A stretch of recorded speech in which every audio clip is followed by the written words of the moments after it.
ইহইয়া উলুমুদ্দিন দেখেছিলাম মূল আরবিটা, আদাব শায়েখ দেখতে যাচ্ছিলাম, ও জায়গা ইমাম গাজালি রহমতুল্লাহ আলী কি লিখছেন তাজদাদুল ইহসান নামক একটা আরবি কিতাবের সংকলনের জন্য ওটা দেখতে চাচ্ছিলাম। তখন আদাব শায়েখের সাথে ইমাম গাজালি রহমতুল্লাহ আলী আদাব ওস্তাদ, হুকুক ওস্তাদ বিভিন্ন অধ্যায় নিয়ে উনি আলোচনা করেছিলেন। সে জায়গায় উনি আলোচনার সার কথা এরকম ছিল যে ইহসান কার বেশি, ওস্তাদের ইহসান ছাত্রের উপর বেশি নাকি ছাত্রের ইহসান ওস্তাদের উপর বেশি? বাহ্যিকভাবে আমরা মনে করি যে ছাত্রের চাইতে ওস্তাদের ইহসান বেশি। স্বাভাবিকভাবেই আমি এত পড়ছি, পড়াচ্ছি, এত মেহনত করছি, তাদেরকে পড়াচ্ছি, সুতরাং আমার ইহসানটা মনে হয় তাদের উপর বেশি। কিন্তু ইমাম গাজালি রহমতুল্লাহ আলাইহি উনি সাবেত করতেন উল্টা। উনি বলেন যে ছাত্রের সিনা নামক বুকটাকে, জমিনটাকে ওস্তাদের সামনে তার ইলমে নববীর বীজ বপন করার জন্য উর্বর করে সামনে পেশ করে দিয়েছেন। ওস্তাদ একটা বীজ বপন করলেই সে জায়গা ওই জমিন থেকে সুন্দর গাছপালা ফলিয়ে ছাত্র ওস্তাদের জন্য উভয়ের জন্য বড় একটা সুফল বয়ে আনে। আর যদি ছাত্র তার এই সিনাকে, এই ভূমিকে, এই জমিনকে ওস্তাদের সামনে বীজ বপনের জন্য সুযোগ না দিতেন, সামনে পেশ না করতেন, তাহলে এই ওস্তাদ ইলমের বীজ বপন করার সুযোগ পাইত না। অনেক যুক্তি দিয়ে উনি বুঝিয়েছে। আমাদের আকাবের বুজুর্গান দ্বীনের মধ্যে এই অনুভূতিটা খুব ছিল। মুফতি রশিদ আহমদ গাঙ্গুহি রহমতুল্লাহ আলাইহি, মাআরিফ গাঙ্গুহি নামে থানভী রহমতুল্লাহ আলাইহি উর্দু রিসালা লিখেছেন। গাঙ্গুহি রহমতুল্লাহ আলাইহির সাথে থানভী রহমতুল্লাহ আলাইহি যে সমস্ত ওয়াকিয়াত ঘটেছে সেই বিষয়ে মাআরিফ গাঙ্গুহিতে থানভী রহমতুল্লাহ আলাইহি মুফতি রশিদ আহমদ গাঙ্গুহি রহমতুল্লাহ আলাইহির এক হাদিসের দর্শের ওয়াকিয়া শোনাচ্ছেন। যে হাদিসের দর্শ ছিল মাদ্রাসার বাহিরে উঠানে, হঠাৎ করে বৃষ্টি নামছে। বৃষ্টি নামলে ছাত্ররা সবাই যার যার কিতাব নিয়ে মাদ্রাসার ভিতরে ঢুকতেছেন। মাদ্রাসা ছিল না, খানকার মতো ছিল, অর্থাৎ বৃষ্টি থেকে বাঁচার জন্য ঘরের মধ্যে ঢুকতেছে। সবাই এই সমস্ত জিনিস নিয়ে রক্ষা করার জন্য ব্যস্ত। এমন সময় মুফতি রশিদ আহমদ গাঙ্গুহি রহমতুল্লাহ আলাইহি ছাত্রদের স্যান্ডেল বৃষ্টিতে যেন না বেড়ে উনি স্যান্ডেল এনে মাদ্রাসার বারান্দায় রাখতেন।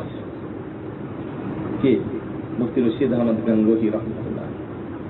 অর্থাৎ মুআল্লিমের অনুভূতি সবসময় এটা হওয়া চাই যে আল্লাহ তাআলা আমার ইলমকে জিন্দা করার জন্য, হাদিসের ভাষায় ইলমান ইনতাফা বি, যে আমার ইলম দ্বারা মানুষ কিয়ামত পর্যন্ত উপকৃত হবে, এই সুযোগ আল্লাহ তাআলা করে দিয়েছেন আমার সামনে কিছু ছাত্রকে হাজির করে।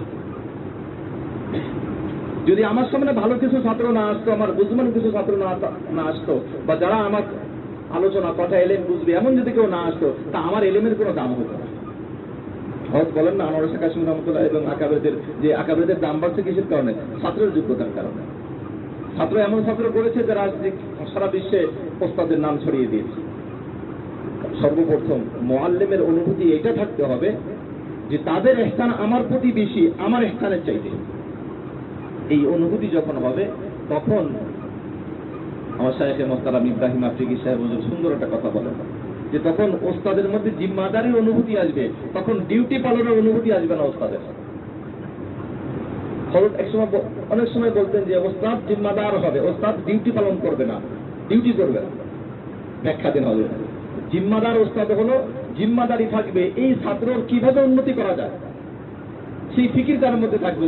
সবকের বাইরে আগে পরে যখনই থাকবে না কেন তার মাথায় চিন্তা থাকবে। আর ডিউটি হলো আমার 1 ঘন্টা 40 মিনিটের সবকের ডিউটি, এটা শেষ হলে আমার কাছে আর কোনো সম্পর্ক নেই।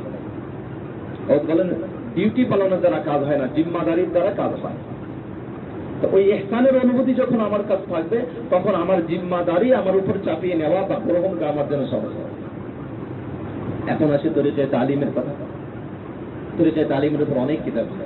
আমাদের ওস্তাদ মোহতারাম মাওলানা আবু সাদির আব্দুল্লাহ সাহেব হুজুর লিখছেন কিতাব, আল্লামা দত্তচুমি সাহেবের আছে তরিকায়ে তালিম। কোন ফন কিভাবে পড়াতে হয়, কোন ফন কিভাবে পড়াতে হয় সেটা। ফনের ক্ষেত্রে আগে আমাদের সবাই বুঝে নিতে হবে ফন বা আমরা যে ইলম অর্জনের জন্য মেহনত করি করাই তার মধ্যে 2টা ভাগ। একটা হচ্ছে উসুল শরিয়া আর হলো ফুরুয়ে শরিয়া। উসুলের কিতাব আর হলো ফুরুয়ের কিতাব।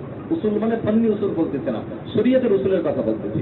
উসুলের কিতাব 3 প্রকার, কোরআন হাদিস ফিকহ। কোরআন হাদিস ফিকহ এই 3টাই হলো আমাদের মাকসাদ। এই 3টা মাকসাদ অর্জন করার জন্য আমাদের কিছু ফুরুই কিতাব পড়তে হয়। ইলমে সরফ পড়তে হয়, ইলমে নাহু পড়তে হয়, বালাগাত পড়তে হয়, আদব পড়তে হয় এবং ইলমুল ইমলা পড়তে হয়, বিভিন্ন কিতাব পড়তে হয়, কওয়ায়েদের কিতাব পড়তে হয়। সবগুলোর মাকসাদ হলো উলুমে শরিয়া, কোরআন হাদিস ফিকহ আয়ত্ত করার জন্য। উপরের 3টা ফনের ব্যাপারে, বিশেষভাবে হাদিস এবং তাফসীরের ব্যাপারে আমাদের বুজুর্গানে দ্বীনের একটা চিন্তা চেতনা আছে। ছাত্ররা বুঝুক আর না বুঝুক, সে যদি সবকে থাকে আল্লাহ তাআলার একটা বরকত তাকে দান করবে। এটা তো সহি, একেবারে 100% সহি। শেখ জাকারিয়া রহমতুল্লাহ আলাইহি ছাত্র জীবনে খুব চঞ্চল ছিলেন, আপনি যদি দেখবেন খুব চঞ্চল ছিলেন, ব্রেন ভালো ছিল, খুব চটফট করতেন। ওস্তাদকে বারবার কি করতেন, সলভ করতেন, সলভ করে ওস্তাদকে আটকা দিতেন।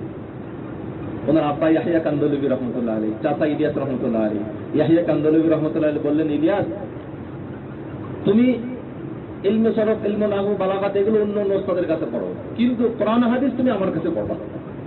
তুমি খুব অর্থটা এমন ছিল যে তুমি চঞ্চল দুষ্ট, তুমি ওস্তাদের সাথে কি করবে, বিয়াদবি করবে, বিয়াদবি করলে তোমার হেলমেট জন্য বড় বাধা হয়ে যাবে। তুমি আমি বাকি সেটা আমার কাছে পড়বে, তোমার খুব একটা সুবিধা হবে না, আমি তো পাক। তাই হয়েছে। গাঙ্গুই রহমতুল্লাহ, এই ভারত মাওলানা ফয়জুল আহমদ সালামতুর রহমতুল্লাহ পড়াতেন 1 ঘন্টার সবক, আর ইয়াহিয়া কান্দলবী রহমতুল্লাহ আলাইহি শেখ জাকারিয়া রহমতুল্লাহ আলাইহি জামাতে পড়াতেন 6 ঘন্টা, ঘড়ির ঘন্টায় 6 ঘন্টা পড়াতেন শেখ।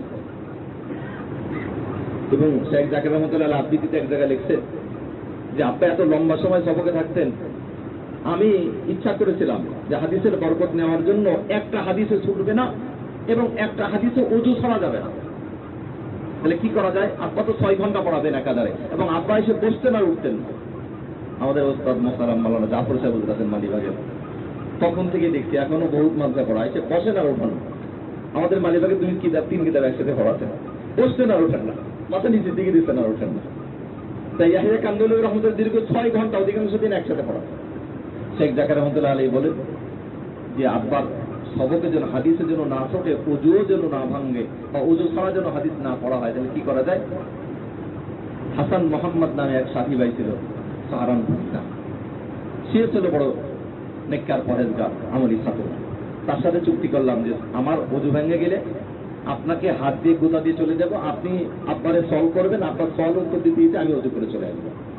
আর আপনার ওযু ভেঙে গেলে আপনি যাওয়ার সময় আমাকে গোতা দিয়ে যাবেন, আমি সল করব, সলের উত্তর দিতে দিতে আপনি ওযু করে আসবেন। তাহলে ওযুও হয়ে গেল, হাদিস ওযু ছাড়া গেল না, আমার বরকত বোঝাচ্ছে। মুফতি মাহমুদ হাসান গাঙ্গুই রহমতুল্লাহ আলাইহিকে এক ছাত্র ইশকাল করেছে, হযরত আমাদের মাদ্রাসার মুহতামিম সাহেব বলে যে দাওরার ছাত্র যারা হাদিস বুঝবে না, একটু বুঝবে না, এদেরকে দাওরার এখানে এগুলো সব বাইর করে দাও, এগুলো কিছু বুঝবে না। মুফতি মাহমুদ হাসান গাঙ্গুই রহমতুল্লাহ আলাইহি বলছেন যে আপনি ওই হুজুরের কাছে জিজ্ঞেস করেন, উনি যখন দাওরা পড়ছিল উনি কি সিয়াসি তার সবগুলো কিতাবকে বুঝে পড়ছিল? বাস্তব একেবারে অনেক ছাত্র ভাই দেখি আমার চাইতে, আমাদের ইলিয়াস ভাই অনেক বেশি যোগ্যতা, অনেকে আমাদের চাইতে সিনিয়র আছে, বয়স্ক আছে, এই অল্প 18 বছর 20 বছর, মানে যে কয়েক বছর কিসমতের জীবন 16 বছর, এই বিষয়ের মধ্যে অনেক ছাত্র দেখেছি। ছাত্র জীবনে খুব একটা ছিল না, কিন্তু আল্লাহ তাআলা পরবর্তী জীবনে তাদেরকে দ্বীনের খিদমতের জন্য বড় উচ্চ স্তরে কবুল করে নিয়েছেন। এই যে শেষের যে সমস্ত ফন্ডটা আমরা পড়ি, এই ফন্ডের মধ্যে ভিন্ন একটা জিনিস কাজ করে, সেটা হলো বরকত। ওই যে আলোচনা করলাম সেটা শেষ করি, পরে মূল আলোচনায় যাব। ভাই হাসান মোহাম্মদ সাহেবের ওযু ভেঙে গেছে, শেখ জাকারিয়া রহমতুল্লাহ আলাইহিকে গুতা দিয়ে চলে গেছে। সব জায়গাতে ইশকাল থাকে না। শেখ জাকারিয়া রহমতুল্লাহ আলাইহি হঠাৎ করে ফাতুল কদরের ইবাদত, আপা বা হুজুর এই ফাতুল কদরের এই ইবাদতের অর্থ কি, এটা তো বুঝি না। চলতেছে হাদিসের কিতাব, ইশকাল করে ফাতুল কদরের এটা আছে। তখন মাওলানা ইয়াহিয়া কান্দলবী রহমতুল্লাহ বুঝছেন, ও বুঝছি, তোমার হাসান তো ওযু করতে গেছে, এই জন্য তুমি আমার আটকাই দিচ্ছ। ঠিক আছে, শোনো তাহলে তোমাদেরকে কি শোনা ঘটনা শোনো। বলেন আব্বা এই ওয়াকিয়ার পরে থেকে বুঝে ফেলছেন যে আমরা দুজনকে ওযু ছাড়া হাদিসের কিতাব একটা হাদিসও পড়বো না। আমাদের ওযু চলে গেলে আমরা হাঁটা যখন ভাঁজ করতে থাকতাম, আব্বা বুঝতেন যে ওযু করতে যাচ্ছি, আধা মিনিট 1 মিনিট সময় লাগতো, পানি এনে রাখতাম পাশে। আব্বা অন্য একটা ওয়াকিয়া বলে হাদিসের সামনে অগ্রসর হইতেন না, ওয়াকিয়া শেষ করতেন, আমরা ইতিমধ্যে ওযু করে চলে আসতাম। এই দুইটা ফোনকে আগে বুঝে নিতে হবে। হ্যাঁ, মূল এটা আবার মনে করে যোগ্যতা অর্জন করা যাবে না, এটা আবার অর্থ নয়। মানে যোগ্যতা যতটুকু থাক না থাক। এই যে উসুলে শরিয়তের যে ফন আছে এগুলোর মধ্যে ভিন্ন একটা জিনিস আল্লাহ তাআলার পক্ষ থেকে ব্যবস্থাপনা আছে, সেটা হলো বরকত। এর আগের যে ফনগুলো আছে ফুরুয়ে শরিয়া, ফুরুয়ে শরিয়ার মধ্যে ইলমু সরফ, ইলমু নাহউ, ইলমু বালাগা যে ফনগুলো নিয়ে পড়ানো হয়, এই ফনগুলো পড়ানোর ক্ষেত্রে যে ফন নিয়ে আমরা পড়ি বা পড়াই, এই ফনগুলোর ব্যাপারে আগে যে কোনো ফন নিয়ে যখন আমরা সবক পড়াবো আগে বুঝতে হবে এটা আমি কোন শাস্ত্র নিয়ে পড়াচ্ছি। ইলমু সরফ পড়াচ্ছি, ইলমু সরফের যে উদাহরণ, যে সমস্ত আলোচনাগুলো আছে, কথাগুলো আছে, এইগুলো আগে আমি নিজে যদি না বুঝতে পারি, তা আমার মাতৃভাষায় হোক, অন্য যে কোনো ভাষায় হোক, সহজ ভাষায় কোনো একটা বিষয় যে কোনো কিতাব থেকে এই ফন্টটা আমার আয়ত্ত করতে হবে আগে। আমি একটা সিগাতে উদাহরণ দিব, এখন এইটা যদি আমি এর তালিল ইত্যাদি যদি আমি না বুঝি, তাহলে আমি ছাত্রদের কাছে জোর করে যদি আমি বুঝাই, আমাদের ছাত্ররা খুব বেশি ভদ্র, কিছু বলে না, কিন্তু ছাত্ররা বোঝে, হুজুরও কিন্তু ঠিক মতো বোঝাতে পারতেছে না। একেবারে বাস্তব। আমাদের ওস্তাদে মুহতারাম মাওলানা আব্দুল গফফার সাহেব হুজুর আছেন মালিবাগে, হুজুর আমাদেরকে হাসি দেখো, শোন, এক ওস্তাদ কাফিয়া পড়াচ্ছেন। কি পড়ান? লফজুন উদি আলী মানান, কালিমা একটা লফজ, মানার জন্য অদা করা হয়েছে, বুঝলেন না? বুঝছেন? কালিমা একটা লফজ, মানার জন্য অদা করা হয়েছে। আব্দুল গফফার সাহেব হুজুর বলেন, যদি বলতো যে কালিমা একটা শব্দ, একটা অর্থ বোঝানোর জন্য গঠন করা হয়েছে, কালিমা মানে একটা অর্থ বোঝাবে, তাহলে হয়ে যেত। ওস্তাদও বুঝতেছে না, ওস্তাদ ওই যেটা আরবিটা বুঝছে ওই আরবিটা দিয়ে ছাত্ররা জোর করে বোঝানোর চেষ্টা করতেছে। এভাবে যদি একজন ওস্তাদ 10 বছর একটা ফন নিয়ে পড়ায়, কোনো ফায়দা হবে না, কোনো ফায়দা হবে না। গতকালকে আমার এক ছাত্র এক মাসের নাজিমে তালিমাত হয়েছে, সে কি কি কিতাব পড়াবে বললাম। আমি বললাম যদি এক একটা ফন নিয়ে আগে দায়িত্ব পাওয়া যায়, যে তুমি একটা পড়ছো, ইলমে ফিকহ নিয়ে তুমি 1 বছরে 3টা কিতাব পড়া, এই কিতাব 3টা 1 বছর 2 বছর পড়ানোর পরে আবার তুমি আরেকটা ফন নিয়ে পড়া, এটা যদি হয় সবচেয়ে ভালো। কিন্তু আমাদের মাদ্রাসাগুলোতে এটা না করে সব বিষয়গুলো যেন ওস্তাদের কাছে থাকে সেটা চেষ্টা করা হয়। তাহলে আগে বললাম ইলমু সরফ, ঠিক তদ্রূপ ইলমু নাহউ। ইলমু নাহউ যখন আমি পড়াবো, ইলমু নাহউ যখন থাকবে, তো নাহউর যে উদাহরণটা আমি দিব, সেই উদাহরণটা আমার মূল কিতাব থেকে যদি আমি না দিতে পারি, এই কিতাবের উদাহরণটা যদি আমার বুঝতে একটু জটিলতা থাকে, অন্য কোনো কিতাব থেকে আমার উদাহরণ এবং মূল উসুলটা, কওয়ায়েদটা বুঝে ওই কিতাব থেকে উদাহরণ দিয়ে ছাত্রদেরকে আগে বুঝিয়ে তারপরে সবকে যাইতে হবে। তাহলে তো অসুন্দর দেখা যাবে। এই জায়গায় বসতে সহজ হবে না, এই জায়গায় বসতে সহজ হবে না।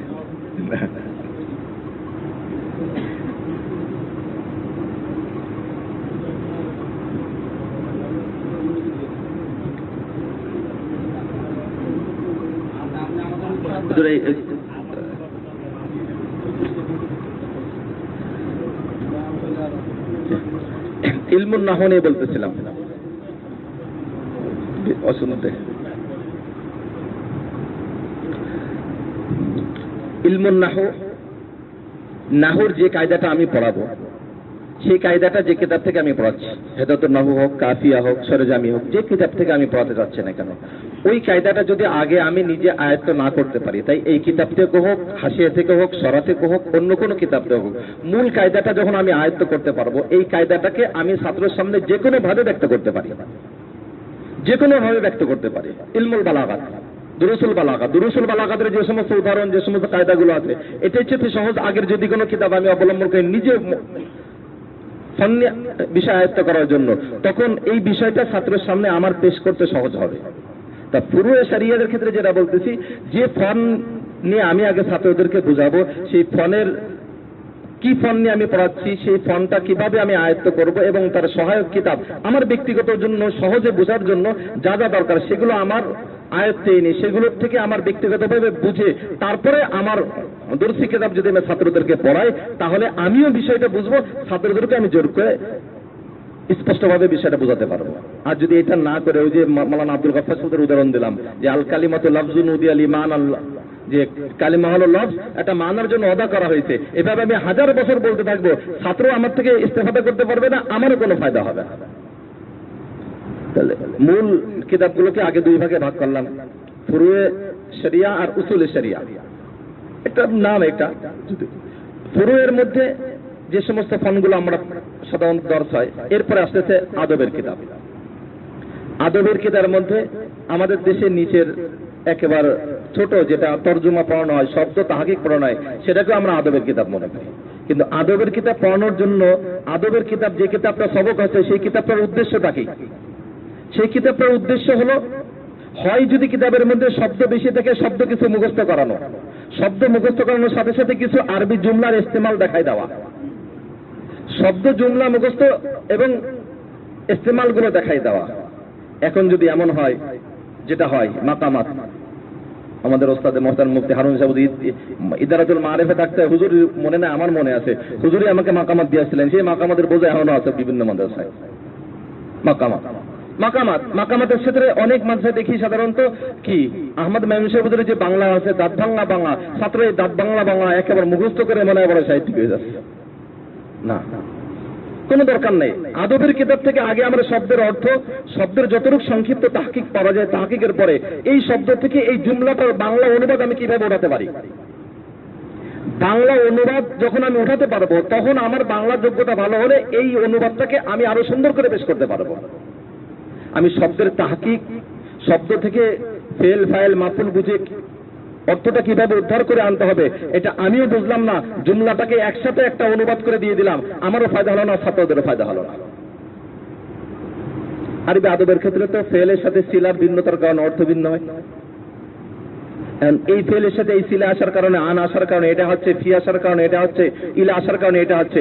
আমি যখন একটা ফেল নিয়ে সিলা দিয়ে ছাত্রকে 2-3টা উদাহরণ দিয়ে বোঝাই দেবো, এই মাকামাত যে উদ্দেশ্যে লিখছে যে কোরআন হাদিসে সব শব্দ পাওয়া যাবে এই এটার মধ্যে, বা এই শব্দগুলো সব কোরআন হাদিসে পাওয়া যাবে, বা এর ব্যবহারগুলো পাওয়া যাবে, তাহলে ওই জায়গার থেকে আমি যখন আরেকটা কিতাবে যাব, হাদিসের কিতাবে যাব, তখন আমার সাথে সাথে মাকামাতের ওই শব্দের ব্যবহারটা আমি হাদিসের কিতাবে পেয়ে যাব। ইলমু সরফ, ইলমু নাহু, ইলমু বালাগাত, ইলমুল আদব। এরপরে আসে ফিকহ। ফিকহের কিতাবের ক্ষেত্রে সাধারণত সবচেয়ে উত্তম হয় যে ইত্তা তাখাসসুসাত যারা পড়ছে, আসবার, কওয়ায়েদে ফিকহ, শারহে কওয়ায়েদে ফিকহিয়া, এই সমস্ত কিতাব যারা পড়ছেন, এদের দ্বারা যদি ফিকহের দর্শটা হয়, এই দর্শটা খুব বেশি রওনক হয়। কারণ ফিকহের তো কোনো কোরআন হাদিস আর উসুল ছাড়া, কওয়ায়েদ ছাড়া কোনো মাসলা আসে নাই, কওয়ায়েদ ছাড়া তো কোনো মাসলা আসে নাই, অথবা নুসুসে শরিয়া ছাড়া কোনো মাসলা আসে নাই। কিন্তু যখন ওইগুলো আমাদের সামনে থাকে, তখন মাসলাটা বুঝতে বোঝাতে সহজ হয়। ফিকহের কিতাবের দর্শের সময় ফিকহের কিতাব 2 ধরনের। নিচের দিকের কিতাবগুলো তো কদরি পর্যন্ত তো একটা হুকুম দেওয়া থাকে, এটা তো কিছুই না, এটা শুধু আমাদের মুখস্থ করার বিষয়। এরপরে যে হেদায়া অন্যান্য যে সমস্ত কিতাবগুলো থাকে, সেই কিতাবগুলোর ব্যাপারে অধিকাংশ জায়গা রাজেহ মারজু ইঙ্গিতে থাকে, সরাসরি থাকে না, কুলতু বলে বিভিন্ন কথা বলে থাকে। তখন আমার কাজ হবে, যদি আমি হেদায়া পড়াই বা কোনো কিছু পড়াই, এই হেদায়ার সহায়ক কিতাব যেটা আছে, সেই কিতাব থেকে রাজে কোনটা, সেই মতটা নিজে আয়ত্ত করে সেটা ছাত্রকে দেখাই দেওয়া। সেটা যদি আমি দেখাই না দিতে পারি, আর যদি ছাত্রদেরকে স্বাভাবিকভাবে আমি ইখতিলাফটা বলে দিই, তাহলে একটা অবস্থায় ছাত্ররা থাকলে এর থেকে আর উন্নতি হলো না, এর থেকে আর উন্নতি হলো না। কিন্তু যদি আমি রাজেহ মারজুটা দেখিয়ে ছাত্রদেরকেও দেখাই দিতে পারি, আমারও ফায়দা, ছাত্রদেরও ফায়দা। হাদিসের কিতাব, হাদিসের কিতাবের ক্ষেত্রে আমরা জানি হাদিসের কিতাব এক এক মুসান্নিফ এক এক উদ্দেশ্য করে লিখছেন। ইমাম মুসলিম রহমতুল্লাহ আলাইহি শুরুতেই বলে দিয়েছেন যে আমি হাদিসের সব সহিহ হাদিস জমা করতে চাইছি, আমি অন্য কিছু উদ্দেশ্য না, সহিহ হাদিস জমা করতে চাইছি। সহিহ হাদিস জমা করার ক্ষেত্রে উনি কি করেছেন, বাপ্পা বাকারে জেহেনে রেখে বাপ্পা বাকারে জমা করেছেন। বাপটা উনি দিয়ে যেতে পারেননি, আল্লামা নবী রহমতুল্লাহ আলাইহি দিয়েছেন বাপটা। ইমাম বুখারী রহমতুল্লাহ আলাইহি চেয়েছেন সব বিষয় সুন্নাতে রাসূল, আল্লাহ রাসূল সাল্লাল্লাহু আলাইহি ওয়াসাল্লামের হাদিসের দ্বারা, সহিহ হাদিসের দ্বারা কি করবেন, সাবিত করবেন। ওনার সহিহ হাদিস উদ্দেশ্য না, আল্লাহ রাসূলের বিষয়গুলো সাবিত করার উদ্দেশ্য। সুনানের কিতাবগুলো হাদিসের আলোকে ফিকহ সাবিত করার উদ্দেশ্য, হাদিসের আলোকে ফিকহ সাবিত করার উদ্দেশ্য। এখন যদি একজন সিয়াসতের ওস্তাদ, সিয়াসতটা পড়ান, ঠিক আছে, উনি হয় বুখারী অথবা মুসলিম অথবা সুনানের কোনো কিতাব পড়ায়, এই কিতাবের মুসান্নিফ কি উদ্দেশ্যে কিতাবটা লিখছেন। ইমাম তিরমিজি রহমতুল্লাহ আলাইহি, ইমাম বুখারী রহমতুল্লাহ আলাইহি বলছেন না যে ছাত্র আমি যতটুকু, ইমাম তিরমিজি যতটুকু আমার থেকে ফায়দা নিয়েছে, আমি ইমাম তিরমিজির থেকে আরো বেশি ফায়দা নিয়েছি। ইমাম তিরমিজি রহমতুল্লাহর কাছে এত হাদিস থাকা সত্ত্বেও উনি কেন একটা মাসলার ক্ষেত্রে একটা হাদিস আনলেন? অর্থাৎ ওনারা হাদিস উদ্দেশ্য না, উদ্দেশ্য হলো ফেকটাকে সাবেত করা হাদিসের আলোকে। এখন যখন আমি হাদিসের কিতাব পড়াবো, যখন আমার চিন্তা চেতনা, আমার অবগতিতে থাকবে যে আসলে এই কিতাবটি লেখার উদ্দেশ্য হলো এটা, এই জন্য অন্য হাদিস আনেন না। আমরা অন্য হাদিসগুলো বোঝানোর জন্য এই ভারত উপমহাদেশে আনোয়ার কাশ্মীর রহমতুল্লাহ আলাইহি থেকে যে শুরু হয়েছে যে হাদিসের সাথে আমরা ফিকহ খুব গালিবের সাথে পড়াই, হ্যাঁ ফায়দা আছে। এখন এটা বোঝা যাচ্ছে আহলে হাদিস এবং ফিরকে বাতিলা যেভাবে আমাদের হাদিসগুলোর উপর আক্রমণ করে, যদি আমাদের হাদিসের দর্শে ফিকহে হানাফির দলিলগুলো পেশ করা না হইতো, আলোচনা না হইতো, তাহলে সব আলেমের পক্ষে উত্তর দেওয়া সহজ হইতো না। এই দাওরায় আরবরা হাদিস পড়া কিভাবে? হজ উমরা করতে গেলে দেখবেন হাদিসের কিতাব বুখারী একটা নুসখা, কিসের নুসখা? কম্পিউটারের নুসখা, আসিয়া বাইনা 17 কিছু নাই, লাল লাল কিতাব কালার একটা এক কালারের হাদিস কি যাচ্ছেন একবার তেলাওয়াত করে যাচ্ছেন, যদি এদের পক্ষে হয় ফাবিহা, আর যদি এদের পক্ষে না হয় বিপক্ষে হয় উত্তর দিবেন, আর আমাদের যদি কি হয় বিপক্ষে হয় এটাকে শক্তভাবে কি করে তানকিদ করে সামনে যাবেন, আর কোনো আলোচনা নেই। কিন্তু আমাদের ভারত উপমহাদেশে হাদিসের দর্শ কিভাবে হয়?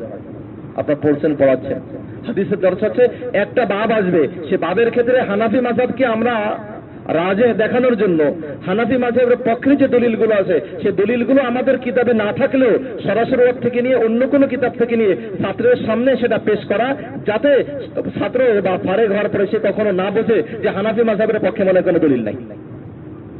যদি এভাবে হাদিসগুলোর দর্শ না দেওয়া হইতো তাহলে এখন ফিরকে বাতিলা বা ফিকহ যারা অস্বীকার করে, নাউজুবিল্লাহ মিন যালিক, এক শ্রেণী এখন যে ফিতনাগুলো আসতেছে আমরা অনেকের মূল হিকমত বুঝি না, চেহারা খোলা রাখতে হবে বিভিন্ন কথা, এগুলো কি ফিতনা? ফিতনা হলো ওই শুরু থেকে যে ফিতনা, ফিকরে যারা অস্বীকার করে, যারা বলতে চায় যে ফতোয়া স্বামী দরকার নেই, হাদিস কোরআন লাগবে। আরে ভাই, হাদিস কোরআন যদি আপনি ফিকহ না ধরেন শরীয়তের অনেক অংশ আপনার থেকে বাদ যাবে, আপনি শরীয়তের পরিপূর্ণ আমল করতে পারবেন না। তো এই ফিকহটাকে হাদিসের দ্বারা সাবিত করার জন্য হাদিসের মুসান্নিফ বিশেষভাবে সুনানের কিতাবগুলো, তারা সুনানের কিতাবগুলোর যারা মুসান্নিফ ছিলেন রাহিমাহুল্লাহ, তারা এই ফিকহটাকে সামনে নিয়ে হাদিসটা নিয়ে আসে গেল। এরপরে আসতেছে কোরআন।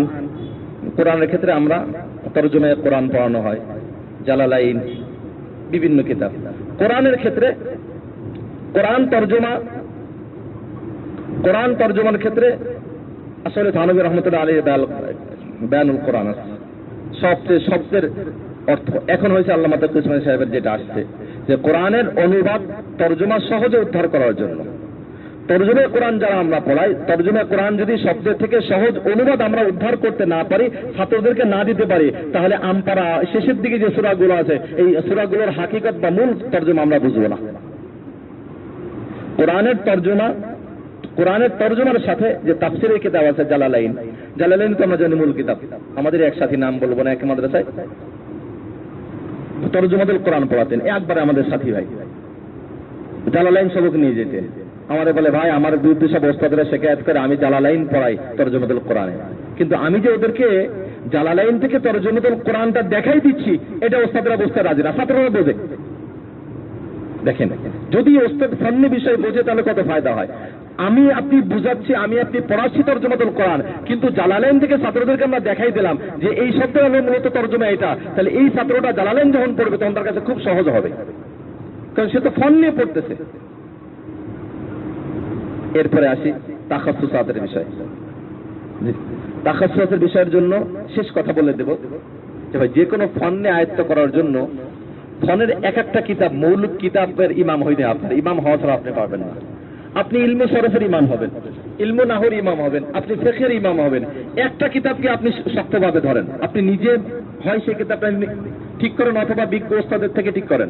আপনি ইফতা পড়তেছেন বা ইফতা পড়াচ্ছেন, ইফতার একটা কিতাব, ইমদাদুল মুফতিন হোক, ফতোয়া মাহমুদিয়া হোক, দারুল উলুম হোক, যেগুলো সব বাবগুলো আছে, একটা কিতাব উর্দু হোক আরবি হোক, একটা কিতাবকে নিজের জন্য এমন ভাবে আয়ত্ত করে নেন, একটা কিতাবের মিন ও আন, শুরু এবং শেষ সব আপনার অবগতিতে থাকবে, নখদের উপরে থাকবে, তাহলে এই ফন্টটা আপনার জন্য আয়ত্ত করা সহজ হবে। 10 কিতাব পড়ে কিন্তু কেউ শাস্ত্র বিষয়ে অভিজ্ঞ ইমাম হইতে পারে না। আমাদের ওস্তাদ ছিলেন মাওলানা আবু তাহের রহমানী সাহেব, হুজুর বলতেন বাংলা সাহিত্যিক হতে চাও, বাংলা একজন ভালো একটা সাহিত্যিকের কিতাব মুখস্থ করে ফেলায় একটা, হুজুর বলতেন যে তোমাকে ভালোবাসে হে নবী, এই কিতাব তুমি কি করে ফেলো, সম্পূর্ণ মুখস্থ করে ফেলো, তুমি বাংলা সাহিত্যিক হয়ে যাবে। আমি যদি ফিকহের ব্যাপারে অর্জন করতে চাই, ফিকহের একটা কিতাব আমার আয়ত্ত করতে হবে ভালোভাবে, ইলমে নাহর ব্যাপারে একটা কিতাব আমার ভালোভাবে আয়ত্ত করতে হবে। একটা ফনের একটা কিতাব যদি আমি পরিপূর্ণভাবে আয়ত্ত করতে পারি, তো ইনশাআল্লাহ এই ফনের উপরে আমার যতটুকু মহারত অর্জন করার উদ্দেশ্য ছিল কিছুটা হলে আমি ইনশাআল্লাহ অগ্রসর হতে পারবো। আবারও মাযরাত করে নিচ্ছি, ইলমি কোনো আলোচনা না, শুধু ইয়াদা করে দেওয়া, তাজরা করে দেওয়া। এলোমেলো হলে ভুল হলে মাফ করে দিয়েন, উপস্থিত অনেকে। আর সর্বশেষ কথা আবার শুরু করে দিতে ভাই, এখনের যুগে ছাত্র ভাইদের মধ্যে আকাবেদের চিন্তা চেতনা থেকে দূরে সরার একটা বড় ফিতনা শুরু হয়ে গেছে। ওস্তাদদের মধ্যে আকাবেদের চিন্তা চেতনা আনা চাই এবং ছাত্রদের মধ্যে আকাবেদের চিন্তা চেতনা দিয়ে দেওয়া চাই, যাতে তারা গোমরাহ না হয়ে যায় এবং ভুল পথগামী হয়ে অন্যের হাতে আর না হয়। ওয়া আখির দাওয়ানা আলহামদুলিল্লাহি রাব্বিল আলামিন। সুবহানাল্লাহ।